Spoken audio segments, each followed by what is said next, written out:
मैं Sunil Kumar Sinha assistant director हूँ one विहार में। सिन्हा साहब, काफ़ी महत्वपूर्ण दिन है 29 जुलाई का, जब विश्व बाघ दिवस हम मनाते हैं। श्रोताओं की जानकारी के लिए बताएं कि इस दिवस को मनाने के पीछे मूल मंशा क्या है, उद्देश्य क्या है? ये बाघ दिवस मनाने का प्रचलन शुरू हुआ 2010 में, जबकि सेंट पीटरबर्ग में एक समिट हुई 13 टाइगर बेयरिंग कंट्रीज़ की। और वहाँ पर एक लक्ष्य रखा गया कि टाइगर की संख्या हमको आगे आने वाले 20 सालों में दुगनी करनी है। तो उसी समय से टाइगर के प्रति जागरूकता बढ़ाने के लिए इस दिवस का मनाना शुरू हुआ, ताकि लोगों को टाइगर के बारे में, उसके बिहेवियर के बारे में, उसके लिए उसका हमारे लिए क्या महत्व है, इसके बारे में लोगों को बताया जा सके।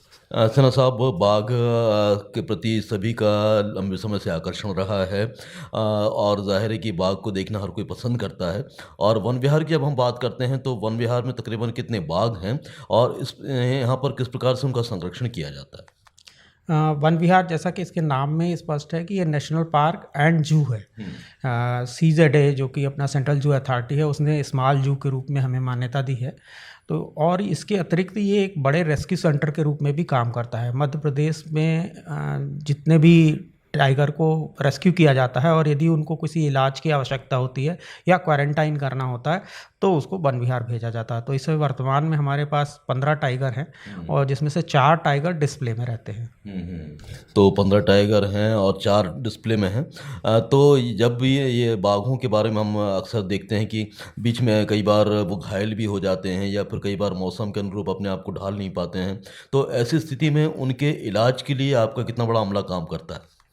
यहाँ पर हमारे पास में एक veterinary, full time veterinary doctor हैं जो वन विभाग के ही हैं, और एक सुसज्जित अस्पताल है जिसमें सभी तरह की सुविधाएं, एक्सरे से लेकर सोनोग्राफी, सभी तरह की सुविधाएं उपलब्ध हैं। और जो भी टाइगर यहाँ पर आता है उसको हम लोग इलाज करते हैं। उसके लिए हमारे पास 5 हाउसिंग हैं, जिसमें कि लगभग हम लोग 15 टाइगर्स को रख सकते हैं।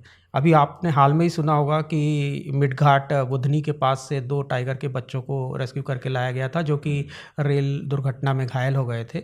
तो उन्हें भी यहाँ रखा गया है और उनका सतत इलाज करके हम लोग कोशिश करते हैं। और जब भी यहाँ पर इलाज करने के बाद हमको ये लगता है कि ये टाइगर वापस अपने प्राकृतिक आवास में छोड़ा जा सकता है, तो ऐसे टाइगर्स को हम वापस प्राकृतिक आवास पे छोड़ देते हैं।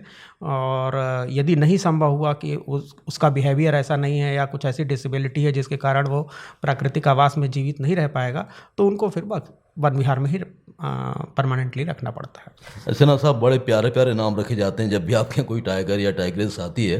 तो इन नामों का चयन किस आधार पर होता है, और यहाँ पर जो हैं उनके नाम भी बताइए ज़रा, क्या क्या हैं?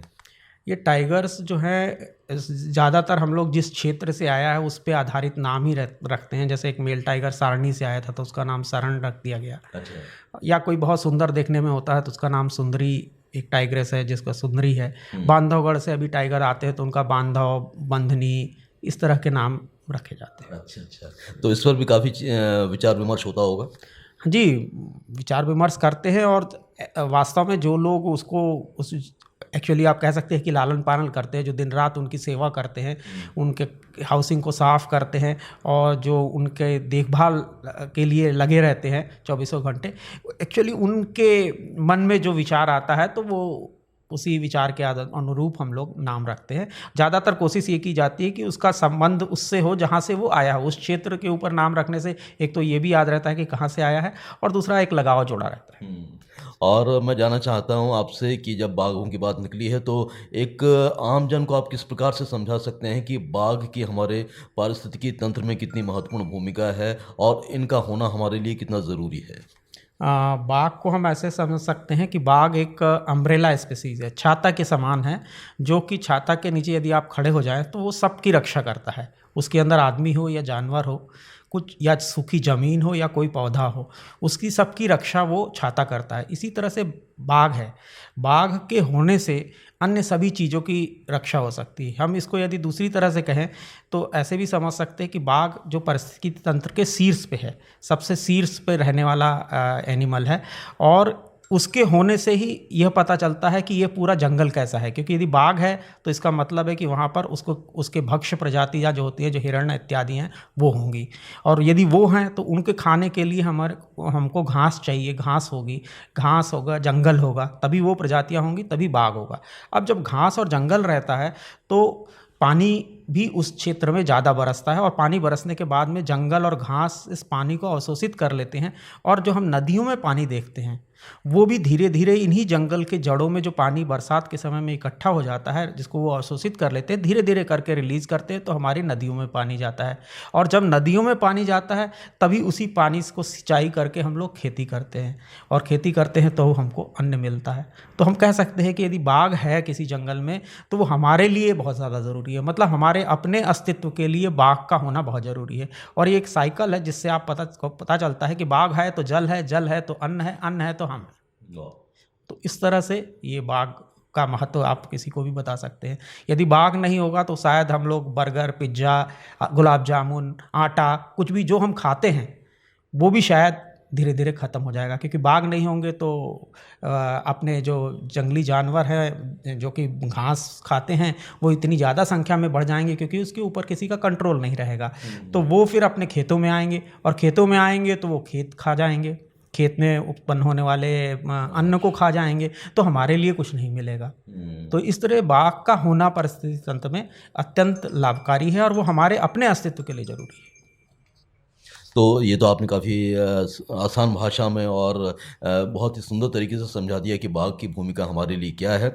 मध्य प्रदेश में जब बाघों की बात होती है तो मध्य प्रदेश को टाइगर स्टेट का दर्जा मिला हुआ है। तो ये हमारे लिए कितने फ़ख्र की बात है, और इससे बरकरार रखने के लिए आप कौन-कौन से लेवल पर काम कर रहे हैं? बाघों के संरक्षण के लिए उसकी गिनती किस प्रकार से की जा रही है? किस प्रकार से जागरूकता कार्यक्रम चलाए जा रहे हैं? बाघ टाइगर स्टेट का दर्जा हमको हासिल हुआ है क्योंकि हमारे पास अभी 785 बाघ हैं, और ये किसी भी राज्य में बाघों की संख्या सर्वाधिक है। और हम इसको इस तरह से कर सकते हैं कि हमारे जो टाइगर की गिनती होती है 4 साल में एक बार पूरे देश भर में होती है। तो लगातार 2 साल से हमारे यहाँ बाघों की संख्या अधिक आ रही है, सर्वाधिक आ रही है, इसलिए हमें टाइगर स्टेट का दर्जा मिला है। इसके लिए पूरा वन विभाग जो है वो कार्य करता है। वन विभाग और विशेष तौर पे वाइल्ड लाइफ विंग लगातार टाइगर के संरक्षण के लिए काम करता है। इसमें महत्वपूर्ण ये है कि हमने जन जागरूकता के माध्यम से जनमानस में भी ऐसी भावना पैदा की है कि वो बाघों के प्रति उनके मन में प्रेम हो।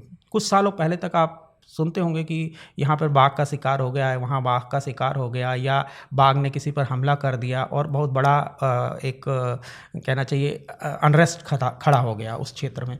परंतु आप अभी महसूस कर रहे होंगे कि ऐसी घटनाएं तो हो रही हैं, कम हुई हैं, और अनरेस्ट जैसी बात नहीं आती, क्योंकि हम लोगों को ये समझाने में सफल हुए कि बाघ का होना भी उतना ही ज़रूरी है जितना कि मानव के लिए। और जब भी ऐसी कोई घटना हो जाती है तो हम तत्काल उसमें सहायता देते हैं। और ये सहायता के लिए जो मध्य प्रदेश में नियम बना दिया गया कि इसके लिए टाइम बाउंड है, लोक सेवा गारंटी अधिनियम के अंतर्गत इसको भी ला दिया गया है। तो हमको 30 दिन के अंदर ही उसको कंपनसेशन देना होता है। यदि किसी की मृत्यु हो जाती है तो उसे हम लोग 24 घंटे के अंदर ही कंपनसेशन प्रदान करते हैं, उसका इलाज कराते हैं। यदि कोई घायल है तो उसके इलाज का पूरा खर्चा मिलता है। इसके अतिरिक्त 50,000 रुपये तक यदि वो हॉस्पिटल में एडमिट रहता है तो उसको खर्चा दिया जा सकता है। परमानेंटली घायल हो जाता है तो भी उसको इलाज दिया जाता है। किसी की मृत्यु हो जाती है तो 8 लाख रुपए दिए जाते हैं। तो इस तरह से लगातार हम लोग ये प्रयास करते हैं कि किसी को बाघ से कोई हानि ना हो।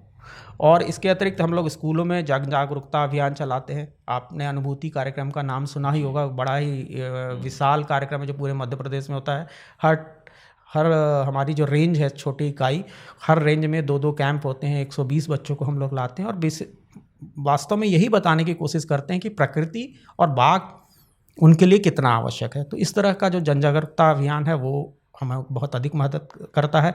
इसके अतिरिक्त टाइगर रिजर्व्स और उसके आसपास के क्षेत्रों में हम लोगों ने इनवायलेट स्पेस बनाए हैं, जहाँ पर कि कोई मतलब जंगली जानवरों के अलावा और कोई नहीं रहता। तो मतलब करीब 1000 से अधिक गांवों को हम लोगों ने बाहर किया है। और बाहर करने पे मतलब टाइगर रिजर्व से बाहर जब ले जाते हैं तो उनकी विलिंगनेस पे होता है। यदि वो विलिंग होते तभी उनको बाहर ले जाया जाता है, और इसके लिए बड़ा अच्छा पैकेज उनको दिया, 15 लाख रुपए तक उनको दिए जाते हैं।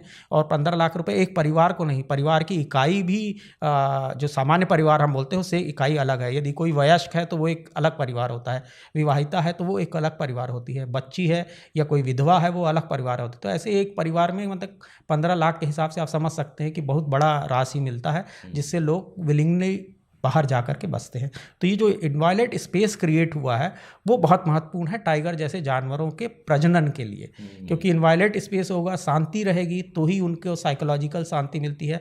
तो उनके लिए खाद्य भी ज़्यादा होगा, भोज्य प्रणाली भी ज़्यादा होगी और प्रजनन भी अच्छा होता है। तो भारत का राष्ट्रीय पशु भी बाघ है और इसके संरक्षण के लिए सबको आगे लाने की आप कोशिश भी कर रहे हैं। जन जागरण के माध्यम से भी आप बता रहे हैं कि बाघ की इम्पोर्टेंस कितनी है हमारे लिए। एक्चुअली भोपाल चूँकि अपना स्टेट कैपिटल है तो यहाँ पर एक समग्र प्रोग्राम होता है जिसमें वन विहार पार्टिसिपेट करता है। इसके अतिरिक्त जो हमारा फॉरेस्ट डिवीज़न बोलते हैं उसका अमला है, ये सभी लोग मिल करके एक प्रयास करते हैं और एक बड़ा कार्यक्रम हम लोग आयोजित करते हैं। इसके पहले एक हफ्ते तक लगातार जन जागरण का कार्यक्रम होता है जिसमें वन विभाग का अमला, हमारे NGO पार्टनर्स, ये सभी स्कूलों में जाते हैं और स्कूलों में जा करके एक छोटा टॉक देते हैं, एक फिल्म दिखाते हैं और बच्चों के बीच में कुछ छोटी मोटी प्रतियोगिताएं भी करते हैं। इसके अतिरिक्त पूरे मध्य प्रदेश के हर टाइगर रिजर्व में ऐसे प्रोग्राम आयोजित किए जाते हैं। टाइगर के ऊपर फिल्म्स बनी हैं उनका विमोचन करते हैं। जो बच्चों ने प्रतियोगिताओं में भाग लिया है उनको पुरस्कृत मुख्यमंत्री के हाथ से कराया जाता है। कुछ चयनित अमलों को 20-25 लोगों को भी मुख्यमंत्री के हाथों से पुरस्कार दिया जाता है। इस तरह की गतिविधियाँ मुख्य तौर पर वहाँ पर होती है। कुछ सांस्कृतिक कार्यक्रम भी होते हैं जो कि बच्चों के द्वारा आयोजित किए जाते हैं। पिछले साल जो कार्यक्रम हुआ था उसमें हमारे जो दिव्यांग बच्चे हैं उन्होंने एक बहुत सुंदर प्रस्तुति दी थी। वर्ल्ड टाइगर डे पर हमारे सुनने वालों से क्या आह्वान करते हैं, खासतौर से जो वाइल्ड एनिमल लवर्स हैं उनसे आप क्या कहना चाहते हैं, और जो बच्चे हैं उन्हें आप किस प्रकार से एक मैसेज देना चाहते हैं? को बचाना बाघ को बचाना नहीं है, बल्कि हम अपने अस्तित्व को अपने आने वाली पीढ़ियों के लिए बचा रहे हैं। यदि ये बात हम अपने दिमाग में रखें, जो कुछ भी हम काम करें वो किसी भी तरह से वन्य प्राणियों के लिए हानिकारक नहीं हो, जंगल के लिए हानिकारक नहीं हो, तो ये सबसे बड़ी मदद होगी। इतनी महत्वपूर्ण चर्चा आपने की विश्व बाघ दिवस पर और इतना समय हमें दिया सिन्हा साहब, उसके लिए हम आपके बहुत बहुत आभारी हैं। Thank you so much. Thank you sir, thank you.